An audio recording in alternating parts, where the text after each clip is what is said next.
Good morning to all of you. सबसे पहले बच्चों, मैं बार बार आपको ये बात बोल रहा हूँ कि आप लोग घर में सेफ रहिए, सुरक्षित रहिए। अगर कहीं बहुत ज़रूरी है तभी आप बाहर निकलिए, वरना मत जाइए। और अगर बाहर जाते हैं तो आप मास्क ज़रूर लगाइए और वहाँ से आने के बाद अपनी चप्पल सब चीज़ें बाहर उतारिए और फिर आकर के हाथ ज़रूर धोइए। बार बार आपको हाथ धोने हैं, कम से कम 20-25 मिनट के बाद। इस चीज़ का आपको ध्यान रखिए बच्चों। ये जो बीमारी है ये बहुत ख़तरनाक है, हमें इस बीमारी से बचना है और अगर हम बचेंगे तभी हम दूसरे को भी बचा पाएंगे। Now the next section of basic geometric ideas. First topic है एंगल। मैंने आपको प्रीवियस लेक्चर में एंगल के बारे में बताया था। आज आपको थोड़ा सा डिस्क्राइब कर दे रहा हूँ। एंगल बच्चों, एंगल जो है, फर्स्ट एंगल होता है एक्यूट एंगल। एक्यूट एंगल होता है। एक्यूट एंगल क्या होता है बच्चों?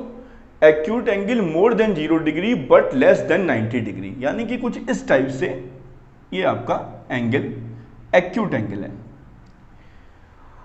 यानी कि मोर than 0 degree but less than 90 degree. उसके बाद होता है राइट एंगल। राइट एंगल क्या होता है बच्चों? जो एंगल 90 डिग्री का होता है उसको हम लोग राइट एंगल बोलते हैं। फिर होता है ऑब्ट्यूज एंगल। ऑब्ट्यूज एंगल क्या होता है बच्चों?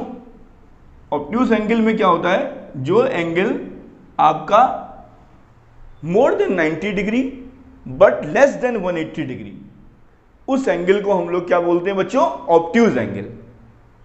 उसके बाद होता है straight angle. Straight angle, straight angle में बच्चों क्या होता है? जो एंगल आपका 180 डिग्री का होगा इसको हम लोग स्ट्रेट एंगल बोलेंगे। उसके बाद नेक्स्ट एंगल आता है रिफ्लेक्स एंगल। रिफ्लेक्स एंगल क्या होता है? मोर than 180 degree but less than 360 degree. तो ये एंगल बच्चों इस टाइप का बनता है, इस टाइप से बनता है ये, मोर than 180 degree but less than 360 degree. और जब ये एंगल पूरा कंप्लीट हो जाता है, यानी कि कुछ इस टाइप का फिगर बनता है, तो ये वाला जो एंगल होता है ये पूरा कंप्लीट हो गया। तो कंप्लीट एंगल को हम लोग क्या बोलते हैं? 360 डिग्री। 360 डिग्री कंप्लीट एंगल होता है। ये आप ध्यान रखिएगा। Acute angle more than 0 degree but less than 90 degree. Right angle is equal to 90 degree. Obtuse angle more than 90 degree but less than 180 degree. Straight angle is equal to 180 degree. Reflex angle, इसको बोलते हैं reflex angle. Reflex angle more than 180 degree but less than 360 degree and 360 degree is equal to 360 degree complete angle. ये आपके angles के type हैं, इसको आप लोग ध्यान से समझिएगा। अब है next types of triangle. Types of triangle. First type होता है इक्विलेटरल ट्राइंगल। अगर ये तीनों साइडें इक्वल हैं तो हम लोग इसको बोलते हैं इक्विलेटरल ट्राइंगल। Equilateral triangle. अगर इसकी दो साइडें इक्वल होती हैं, दो साइड्स इक्वल होती हैं, two sides are equal, two sides are equal, तो इस ट्राइंगल को हम लोग बोलते हैं आइसोसेलेस ट्राइंगल। और अगर तीनों साइडें डिफरेंट होती हैं, ये भी अलग है, ये भी अलग है, ये भी अलग है, तो इसको बोलते हैं स्केलिन ट्राइंगल। ये मैंने जो भी आपको बताया टाइप्स ऑफ ट्राइंगल, ये आपका अकॉर्डिंग टू साइड बताया मैंने। क्या बताया? According to side. अब मैं आपको अकॉर्डिंग टू एंगल बताता हूं ट्राइंगल के बारे में। Triangle according to angle. किसी ट्राइंगल के तीनों एंगल्स एक्यूट हैं तो इसको हम लोग बोलते हैं acute angle triangle. Acute angle triangle. अगर किसी ट्राइंगल में एक एंगल 90 डिग्री का है तो इसको हम लोग बोलते हैं right angle triangle. Right angle triangle. और अगर किसी ट्राइंगल में एक एंगल ऑब्ट्यूज है तो और अदर एंगल्स एक्यूट, तो ऐसे ट्राइंगल को ऑब्ट्यूज एंगल ट्राइंगल बोलते हैं, ऑब्ट्यूज एंगल ट्राइंगल। नोट कर लीजिए इसको। अब है एडजेसेंट साइड्स। आपको पता है कि अगर 4 साइड से कोई फिगर बाउंड होता है, 4 लाइन सेगमेंट से, तो हम लोग उसको क्या बोलते हैं, क्वाड्रिलेटरल। और अगर 3 साइड से होता है तो ट्राइंगल। तो अगर मान लीजिए कुछ इस टाइप का फिगर है, ये क्वाड्रिलेटरल है, ये A B C D, A B and A D, A B A D, B C A B, ये सब बच्चों, ये और ये साइड, ये ए बी और ए डी, ये एडजेसेंट साइड्स हैं। इसको हम लोग बोलते हैं adjacent sides, adjacent sides. A B B C adjacent sides है, B C C D adjacent sides है, C D A D adjacent sides का पेयर है।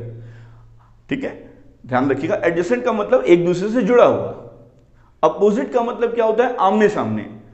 ए B and C D are the pair, AB and CD is the pair of opposite sides. BC and AD are the pair of opposite side. ये ध्यान रखिएगा, ये और ये opposite sides के pair हैं, ये और ये एडजेसेंट साइड्स के पेयर हैं। Simple curve. कर्व क्या होता है, एनी ड्राइंग स्ट्रेट और नन, अगर कोई ड्राइंग है स्ट्रेट है या नन स्ट्रेट है, done without lifting the pencil may be called curve। कोई ड्राइंग है, अगर आप कोई ड्राइंग बनाएं और उसको बिना पेन उठाए बनाएं, तो जो आपका कर्व, जो भी आपका डिजाइन आ रहा है, इसको हम लोग कर्व बोलते हैं। अब हो सकता हो वो ऐसे भी बन सकता है, वो ऐसे भी बन सकता है, तो ये आपका कर्व है। यानी कि लाइन को भी हम लोग एक तरीके से कर्व बोल सकते हैं, line is a curve. Second point है क्लोज्ड कर्व। अगर कोई कर्व है, अगर कोई कर्व है ऐसे बना हुआ है, और अगर कोई कर्व ऐसे बना हुआ है, तो क्लोज्ड कर्व क्या है, ये है क्लोज्ड कर्व, क्योंकि इसके दोनों एंड जो हैं वो आपस में जुड़े हुए हैं। ये ऐसे जोड़ दिया, लेकिन ये क्या है, इसके एंड खुले हुए हैं। तो this is the open curve, this is the closed curve. और ध्यान रखिएगा, सिंपल कर्व क्या है, सिंपल कर्व ये सब सिंपल कर्व हैं। ये क्लोज कर्व का एग्जांपल है, ये आपका ओपन कर्व का एग्जांपल है। एक curve that do not cross itself is a simple curve.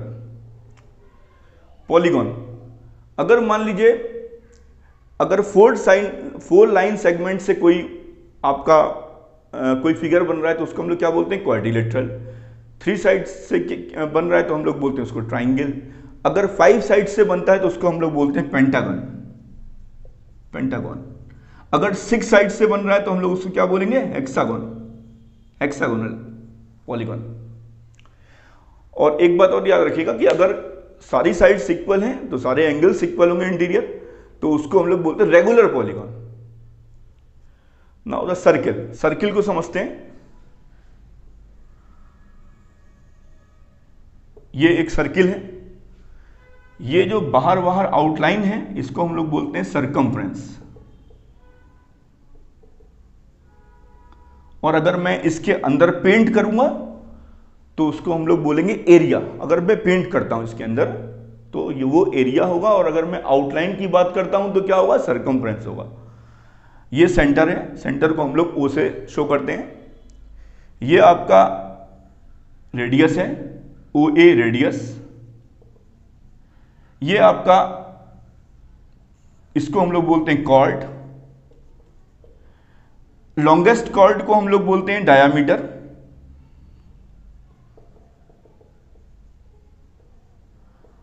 Longest chord which passes through the centre of the circle is called a diameter.